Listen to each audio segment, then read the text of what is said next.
야곱이 가장 사랑하는 아들이 있었습니다. 그 아들이 요셉이었습니다.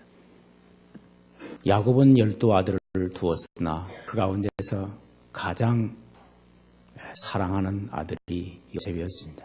그 아들이 자기 형들의 양치는 그런 현장에 안부를 묻으러 가던 후에 짐승에 물려 죽었다는 소식을 듣고 그 야곱은 가슴이 메어지는 슬픔을 안고 아들을 잃어버린 그런 세월들을 보내고 있었습니다. 생각해보면 가장 사랑하는 아들을 잃어버린 야곱의 마음은 하루하루 살아가는 것도 즐거움이 없었습니다.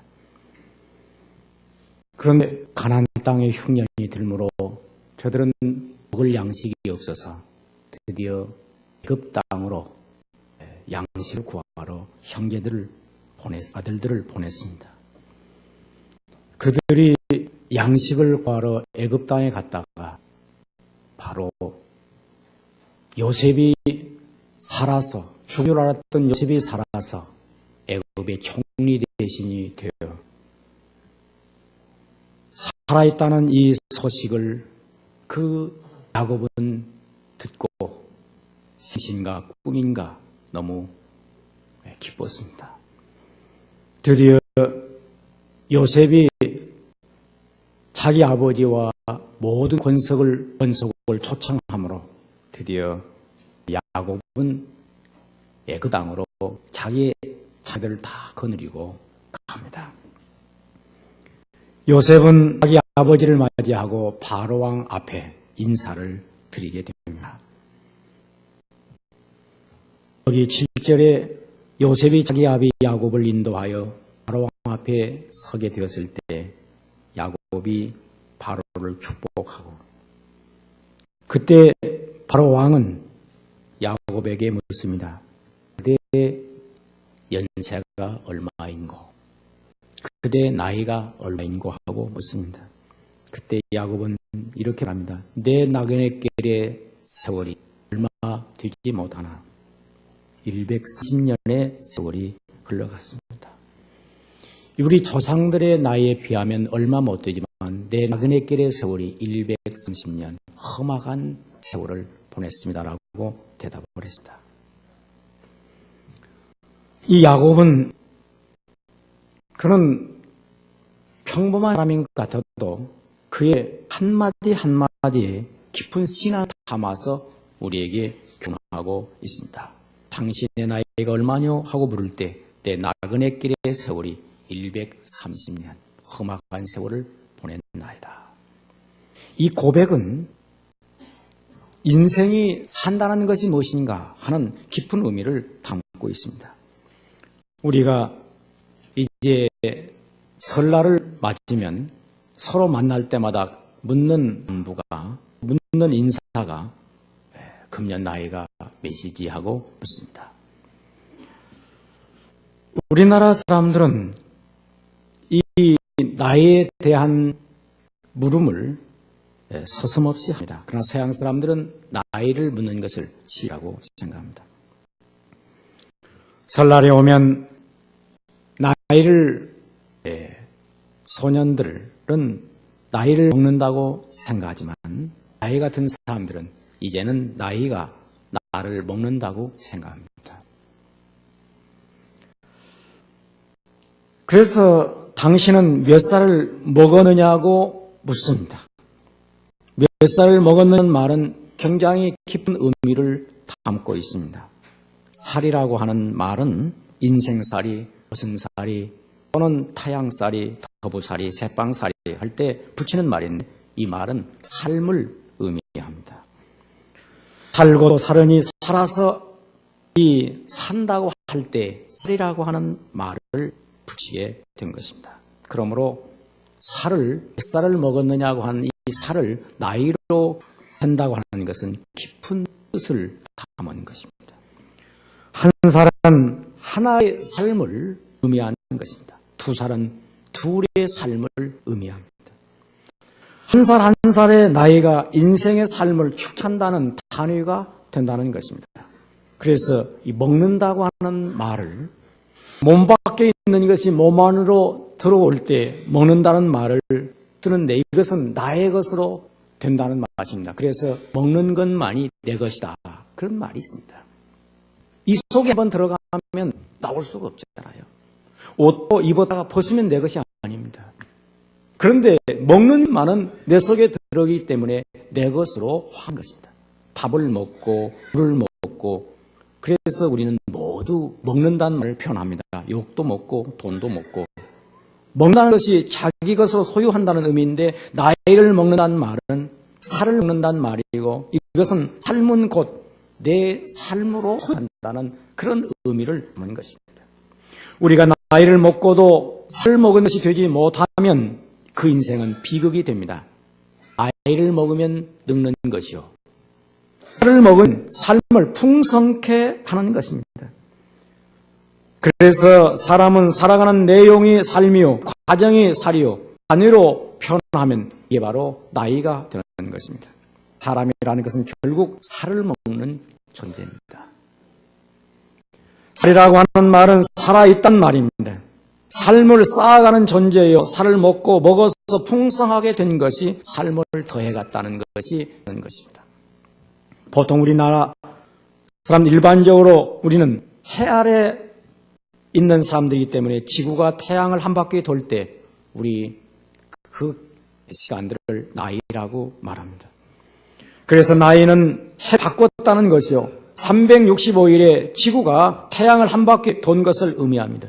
이것은 사계절이 끝난 것입니다. 그래서 해를 한 바퀴 돌았다는 의미에서 우리의 나이를 계산하게 됩니다. 이 세상을 살아가는 세 개의 시간관이 있습니다. 하나는 불교나 회교의 시간관인데 이것은 윤회적인 시간관인데 이건 돈다고 해서 계속 윤회적인 시간관으로 인정합니다. 이 변증법적 시간관은 정반합, 그래서 정이 있으면 반이 있고 그리고 정과 반이 만나는 그런 합이 있는데 이것은 삼각형의 관계로 역사를 이끌어간다는 유물사관의 시간관입니다. 그런데 기독교 시간관은 일직선입니다. 시작이 있고 종말이 있는 일직선의 시간관입니다. 이것은 우리가 생각해 보면 매 시간 종말을 살아가는 것입니다. 현재는 다시 돌아오지 않는 그런 시간들이 우리에게 흘러갈 뿐입니다. 새 것이 없어 계속 지나가고 있을 뿐입니다. 지구는 돌고 있지만 돌아가고 있을 뿐이니 다시 온 것은 아닙니다. 봄은 왔지만 그 봄은 아닙니다. 그래서 다시 반복되지 않은 시간이 일직선으로 지나가는 한 번 지나가면 다시 오지 않는 우리의 생애가 흘러가는 것입니다. 그래서 어떤 의미에서 우리의 생은 전무후무한 시간을 사는 것입니다. 전에 없는 시간이 지금 있는 것이고 또 오지 않는 시간이 가고 있는 것입니다. 그래서 그런 의미에서 여러분이나 나나 전무후무한 존재들입니다. 전무후무한 예배를 드리고 있는 것입니다. 이전에도 우리와 같은 사람은 하나도 없었으며 이후에도 우리와 같은 사람은 하나도 없을 것입니다. 또 우리의 시간도 이 시간은 다시 우리의 생애 또 역사의 길이 이 시간은 없는 것입니다. 그러므로 생각하면 한순간 한순간이 스립니다. 너무 소중합니다. 우리의 생애의 마지막을 가고 있는 것입니다. 다시 돌아오지 않는 시간이 흘러가고 있는 것입니다. 그러므로 다시 돌아오지 않는 이 시간을 우리가 살아간다는 것 자체가 우리에게는 너무너무 소중한 것입니다. 그러므로 당신의 나이가 얼마냐 이렇게 묻는 이 말 속에는 나이는 곧 무엇을 의미하느냐? 은혜로 살아간 세월들을 얘기하는 것이다. 나이를 먹는 사람들은 곧 삶을 더해간 사람들이에요. 삶을 더해갔다고 하는 말은 하나님께로부터 받은 은혜를 먹고 살았다는 것이에요. 당신이 몇 살을 먹었느냐 하는 말은 당신이 얼마나 은혜를 받고 살았느냐 하는 그 질문입니다. 나그네 길의 세월이 130년 우리 조상들에 비하면 얼마 못 되나 험악한 세월을 보냈습니다. 이 험악한 세월이라고 하는 말은 신과 고통의 세월이요 그 기간 동안 하나님께 부으신 은혜가 크다는 말입니다. 부정적인 말로는 고통을 많이 당했다는 것이고 긍정적인 말로는 하나님의 은혜를 많이 받았다는 얘기입니다. 우리는 한 가지 사실을 알아야 된다. 내가 나이를 먹었다고 하는 말은 은혜를 먹고 살았다는 것입니다. 고생할 때 우리는 고생하는 것이 아니라 하나님의 은혜를 받고 있는 것입니다. 야곱의 일생을 보면 야곱은 그 허물 그에게 전부 다 은혜가 되었습니다. 단팥죽 한 그릇에 형으로부터 장자의 명분을 샀습니다. 또 아버지를 속여서 장자의 축복을 받아냅니다. 결국 그는 그 모든 인간의 허물됨으로 하나님의 은혜를 받고 나왔습니다. 야곱은 그것 때문에 험악한 고난의 길을 걷습니다. 집을 떠났고 하양살이 신세가 되었으며 아버지로부터 힘들로부터 떠나서 먼 길을 걷는 은혜 길의 세월이 시작됩니다. 그러나 그의 전생애가 그것 때문에 은혜가 된 것입니다. 우리가 은혜를 받으려면 고생을 많이 해야 합니다. 고생을 많이 한다는 말은 나는 이미 하나님의 은혜를 살고 있다는 전적인 삶의 고백이 됩니다. 그러므로 우리는 인생을 살아가면서 실패할 때 실패하는 사람 되지 말고 은혜 받는 사람이 되시기를 축원합니다. 고생할 때 고생하지 말고 은혜를 받아야 됩니다. 우리는 병들 때 병든 것으로 끝나지 말고 은혜를 받아야 됩니다. 손해봤을 때 손해든 인생 되지 말고 은혜 받는 인생이 되어야 됩니다. 나이를 먹으면 은혜를 많이 먹은 인생이 되어야 됩니다. 은혜의 살이 낀 것이 축복입니다. 은혜의 살이 끼야지 못된 살이 사람들이 많이 있어요. 나이만 들어가지고 고집 먹고 섭섭함 먹고 원한 먹고 그래서 살이 끼어도 못을 살이 끼어서 그래서 옛말에 이 집은 못을 살이 끼었다 그러잖아요.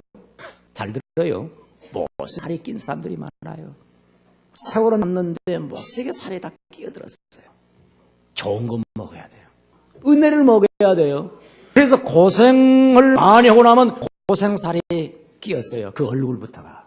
그래서 그 얼굴에서 고생독을 빼야 합니다. 은혜를 먹으면 나이가 들어도 그 살이 그렇게 상처가 낀 그런 살이 끼지 않냐고 은혜 살이 끼는데 인생을 살면서 가난에 이제 살이 끼고 또 시달리는 독이 다 끼어서 그 인생을 바르게 못 사는 사람들이 많이 있습니다. 좋은 살이 낀 사람은 한마디로 은혜 살이 낀 거고 예수 살이 찐 사람들입니다.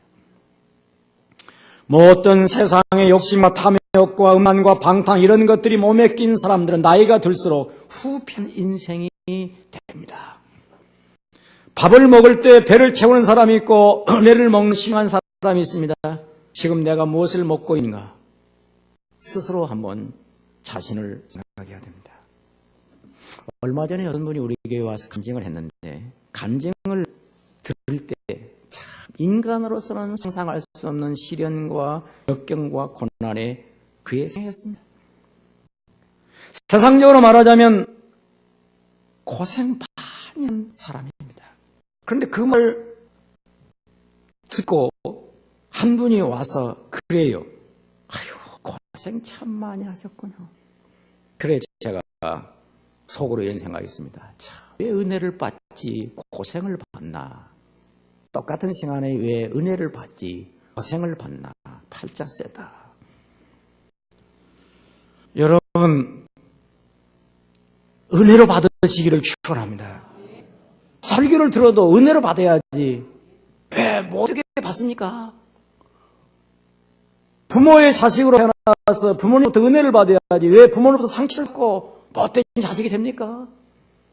인생을 살면서 왜 똑같은 세상을 살면서 은혜를 받고 살지 못쓰게 받아가지고 인생이 그렇게 못된 살에 끼게 해야 됩니까?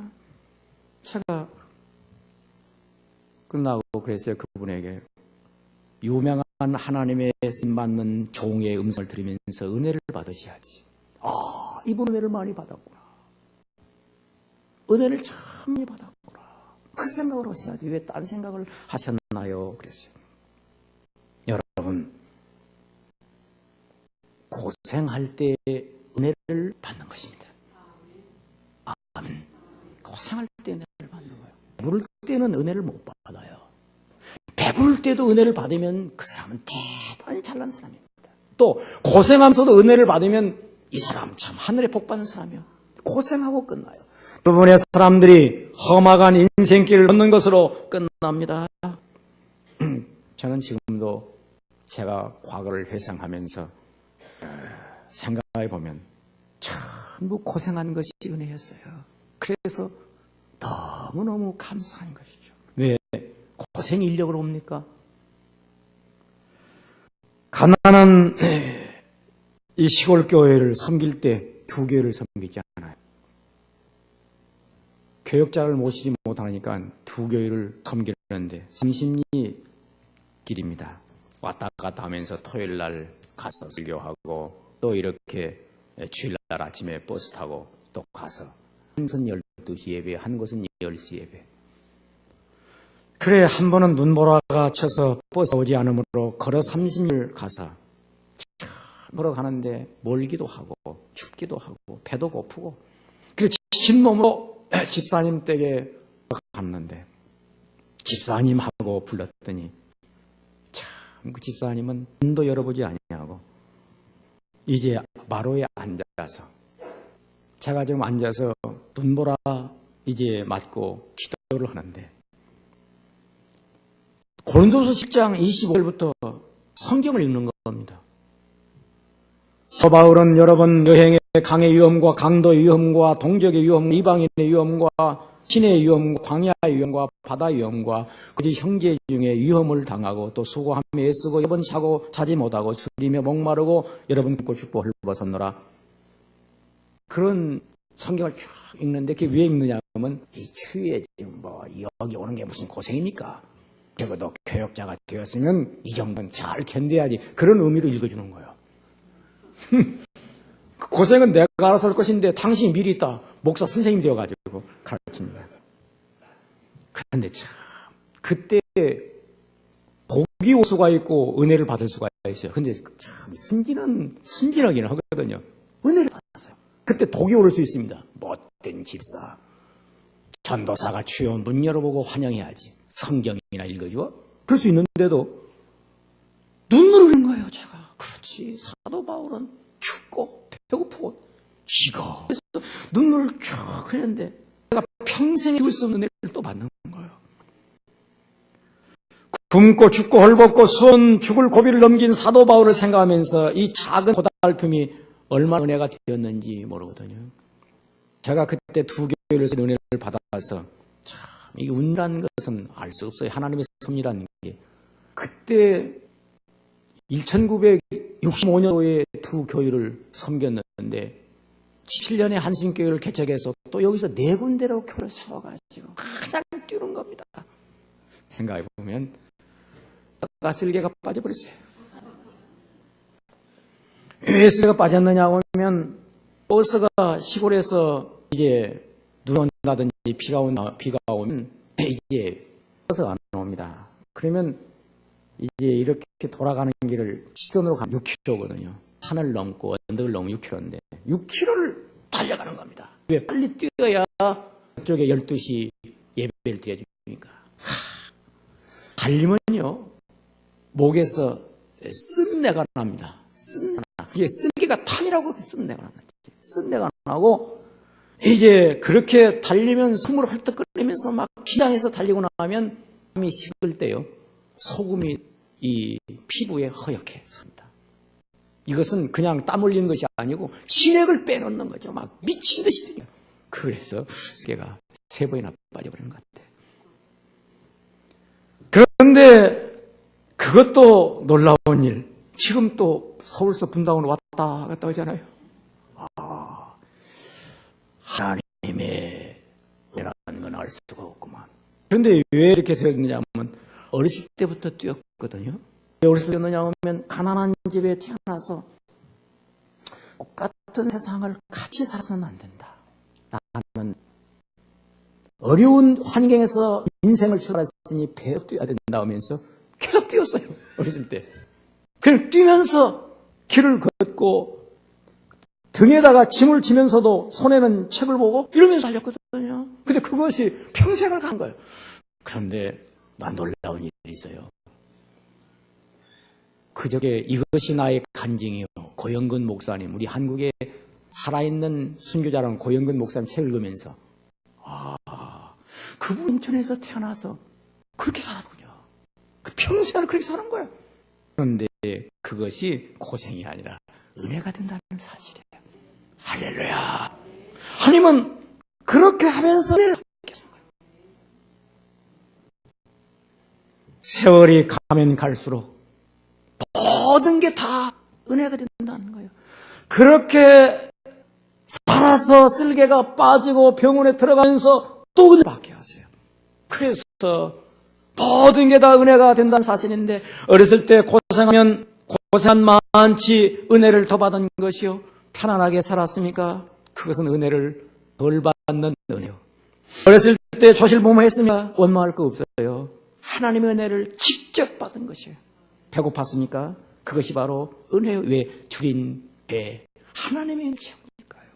그래, 지금 생각해보면 어린 소년이 너무 배가 고와서 잔대밭에 누워서 배는 물로 채우고 가슴을 하늘로 치하고 부르짖으면서 눈가에 눈물을 흘렸던 그 소년이 은혜가 오늘 여기까지 오지 않습니까?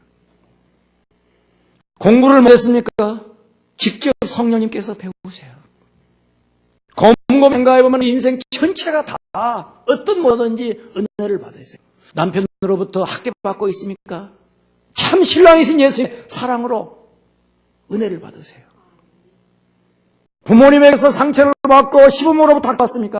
우리의 참 아버지시여 참 시아버지신 친정아버지신 하나님으로부터 사랑을 받아서 채우세요. 그러면 모든 게 다 은혜가 될 거예요. 그래서 나이는 빚진 자의 세월이 되는 것입니다. 사람은 살아온 것이 전부 은혜요 빚진 것이야. 그래서 은혜를 받으면 지나온 세월들이 다 나에게 빚진 것이 됩니다. 주의 은혜 받고 보니 일생 빚진 은혜, 주의 은혜 사슬내사 나를 주께 매소서. 로마서 1장 10절에 보면 헬라이나 마이나 지혜 있는 자나 어리석은 자에게 내가 다 빚진 자라. 이 성경을 읽다가 저는 통곡을 했습니다. 왜? 하늘을 보니 하나님께 빚진 자요, 땅을 보니 땅에 빚진 자요, 교인들의 얼굴을 보니 교인들에게 빚진 자요, 부모님을 보니 부모님에게 빚진 자요, 돌아가서 아내를 보니 나와 살아주는 것이 빚진 자요. 전체가 다 빚진 자야. 그래서 하늘을 보나 땅을 보나 빚진 자요, 내 나라 민족을 생각해봐도 조국의 빚진 자요, 그리고 신학교를 돌아보니 내가 모교의 빚진 자요, 고향 땅을 바라보니 고향 땅의 빚진 자요. 살아온 게 다 은혜가 되기 때문에 살아왔다는 것 자체가 빚이 되는 것이요. 그러므로 나이가 먹으면 먹을수록 나이를 먹은 게 아니라 은혜를 먹고 그 다음에는 내가 할 수 있는 말은 살아온 것이 모두 은혜를 받았기에 빚자가 되었구나. 그래서 우리는 나이가 더하면 하나님께서 우리에게 또 한 번의 은혜를 주시는데 나이가 들 때 내가 빚진 자야. 이 생각을 갖게 되는 겁니다. 헛되게 나이만 더하지 말고 하나님 앞에 은혜를 받아 세월이 흘러갈 때 내가 하나님의 빚진 자지. 이런 생각을 갖게 되는 겁니다. 그래서 나이가 들은 것에 대하여 과거를 회상할 때 원망이 생각나는 것이 아니라 은혜를 받은 것을 생각하기 때문에 감사가 있고, 그리고 은혜에서 내가 갚아야 할 채무에 대해서 상감을 갖게 되는 것이고, 살아왔다는 것 자체가 너무 소중해서 내 남은 생애를 헛되이 살 수 없는 그런 마음을 갖게 됩니다. 우리가 이 세상에 살면서 은혜를 알면 그때부터 내 삶 속에 이 은혜 때문에 희생도 사라져버리고, 그 은혜 때문에 원망도 사라지고, 그 은혜 때문에 모든 과거의 상처도 원망도 다 사라져버려요. 그래서 은혜를 받으라는 거예요. 리빙스턴은 아프리카에 가서 자신이 걸어온 이 봉사의 삶에 대하여 많은 사람들이 그 희생을 높이 잘 때 그는 이런 말을 했습니다. 나는 희생한 일이 없어. 하나님께 받은 은혜가 너무 커서 내게 날마다 가슴 설레이는 감격, 내게 베푼 평안, 내 마음속에 솟아오르는 성령의 감동, 이것을 어찌 내가 희생이라고 말할 수 있겠어? 받은 은혜가 큰데, 그래서 죽을 고비를 수없이 넘기고 아프리카를 횡단했지만 이게 다 하나님의 은혜였어. 고백을 했던 것입니다. 저는 우리 사랑하는 성도들과 더불어 오늘 은혜가 빚진 자로 되시기를 축원합니다. 우리는 분명히 은혜를 먹은 자예요. 그래서 은혜를 먹었기 때문에 나는 빚진 살을 낀 거예요. 이 살이 빚진 자의 살이요. 만약에 그런 마음을 갖는다면 이것이 바로 축복이요. 축복이 더 있나요? 새 복 받는 게 뭐냐? 은혜로 살아온 내 생애. 이것이 하나님의 은혜이기 때문에 내가 졌다고 말할 때는 이건 복 받은 자예요. 생각해 보면 부모로부터 빚진 자녀들이요, 세상에 모두 하늘을 보나 땅을 보나 빚진 자요. 우리가 지금까지 살아온 것은 모두 다 누구에게든지 빚진 자요. 그래, 해를 맞고 설날이 오면 무슨 생각을 해야 됩니까? 반드시 은혜를 보답하는 마음을 가져야 됩니다. 보답하는 마음을 가져야 됩니다. 성탄 받으면 성탄만 맞이하는 게 아니에요. 하나 생각하면서 가더라도 고마운 마음을 담아서 인사를 해야 하는 것입니다. 이것이 사람의 하늘과 겨울에 갈면 1년 동안 지나오면서 자기에게 베풀어졌던 고마운 사람을 옛날 사람까지 주소 다 챙겨놓고 하나하나 챙기면서 고마운 마음을 담아 편지로 보내든지 선물로 보내든지 인사장을 보내든지 다 보내는 것이 이게 바로 사람됨의 인격이라는 거예요. 은혜는 받고 잊어버리고, 은혜는 받고 다 배신해버리고, 은혜는 받고 다 몰라라 하고, 이것은 사람됨이 아니라는 거죠. 그래서 요셉이 자기 아버지를 모셔다가 바로 앞에 놓았을 때 바로 앞에 야곱이 내 인생 나그네 길에 세월이 130년 험한 세월을 보냈나이다. 험한 세월 속에 주어주는 하나님의 은혜에 대한 고백을 하고 있는 것입니다. 이렇게 될 때 어느 것 하나 빚진 것이 없는 게 없어요. 그래서 하나님의 은혜를 깨닫고 보면 살아도 주를 위하여, 죽어도 주를 위하여 사는 은혜를 받게 됩니다. 그래서 이제 이 나그네로서의 세월 속에 한 가지 비밀이 있는데, 우리는 돌아가야 할 인생입니다. 어디로? 주님 앞으로 나가야 합니다. 내 나그네길의 세월이 130년, 무슨 말입니까? 이제 종착점으로 나아가고 있습니다. 종착점은 곧 어디입니까? 주님 앞에 서는 것입니다. 다른 말로 하면 심판입니다. 미국의 유명한 대통령이었던 유명한 대통령입니다. 2대 대통령 아담스. 지팡이로 언덕길을 오르다가 숨이 차서 지팡이를 허리에 대고 잠깐 쉬고 있는데 한 청년이 카카 안녕하십니까 하고 인사를 했습니다. 자네가 보다시피 나는 안녕치 못하네. 내 장막집이 무너질 날이 가까워서 이사 준비를 하고 있네. 카카 어디로 이사 가시려고 합니까? 내 집이 너무 낡아. 이 지붕도 다 낡아서 다 헐었네. 기둥도 흔들리고 있잖아. 뽀도 굽었지 않아. 머리가 다 빠져서 지붕이 다 낡고, 이 손은 다 덜덜 떨리고, 그리고 두 다리가 기둥인데 이것이 흔들거리고, 들보는 허리인데 허리가 휘고, 그래서 눈은 창인데 창이 흐려서 보이지 않고, 이게 문인데 이게 먹는 것도 시원치 않아. 그래서 이사 갈 날이 가깝네. 우리는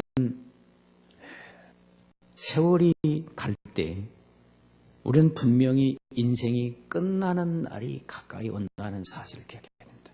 그래서 유명한 영국의 로이드 존스라고 하는 위대한 목회자와 설교가 있었는데, 그가 세상을 떠나기 전에 후배가 한 번 찾아가서 목사님을 일생 동안 이끌어간 그 신비한 비밀이 무엇입니까? 라고 물을 때 그가 지그시 눈을 감고 이런 말을 했습니다. 나의 평생에 내 마음을 설리도록 스치한 엄숙한 생각은 내가 하나님 앞에 서야 한다. 이 생각이었네. 내가 만약에 하나님 앞에 서야 한다는 생각을 갖는다면 우리가 어떻게 살겠습니까? 상상해 보십시오. 우리는 하나님 앞에 서야 합니다. 신한대 앞에 서야 되는 것입니다. 우리는 자기 자신이 돌아가야 한다는 것입니다. 분명히 하나님 앞에 서야 됩니다. 우리는 모두 다 하늘나라 갈 때 스데반과 같이 설 수 있기를 축원합니다. 스데반이 하늘나라에 갈 때 주님이 일어서서 맞이합니다. 스데반아 어서 오너라. 우리가 주님 앞에 설 때 과연 멸류관 맞는 스데반처럼 그런 존재로 갈 것인가? 겨우 천당에 찾아갈 정도의 믿음인가? 우리는 자신을 반성하면서 내 나이가 얼마인가라고 하는 이 질문이 바로 왕의 야곱에 대한 질문이 아니라 우리 주님께서 내 나이가 얼마인고? 하늘로부터 들려오는 음성이 그대 나이가 금년에 몇인가? 얼마나 은혜를 받았으며 얼마나 빚은 지고 났는가? 그리고 이제 그친 빚에 대하여 보답할 심판대를 생각하고 있는가? 하는 주님의 질문에 우리는 잠잠히 자기 속으로 고백하는 음성이 있기를 축원합니다. 기도하겠습니다. 살아계신 하나님 우리 아버지 은혜를 감사합니다. 이 밤도 우리에게 또 은혜를 주니 감사합니다. 세상에 주께서 우리를 편하게 하시고 이 세상을 살게 하셨사오니 내 사는 날들이 다 은혜요 하나님의 빚진 자요 마지막 주님 앞에 심판 앞에 서야 할 존재임을 이 시간 알았사오니 주여 성령께서 이 시간 감동하소서 지나온 날들 헛되지 않게 하시고 모두 다 은혜가 되게 하옵소서. 내 살아온 날들이 고생으로 끝나지 않게 하시고 은혜가 되게 하시고 험악한 세월로 끝나지 아니하고 때마다 구비구비마다 베풀어진 은혜롭게 하여 주시옵소서. 과거의 삶의 험악한 인생길에서 독이 오르지 않고 의의 살이 끼게 하옵소서. 주님 모든 것이 다 은혜가 되게 하시고 복이 되게 하시고 축복이 되게 하여 주시옵소서. 놀랍긴 은혜를 감사하며 예수의 이름으로 기도하옵나이다. 아멘.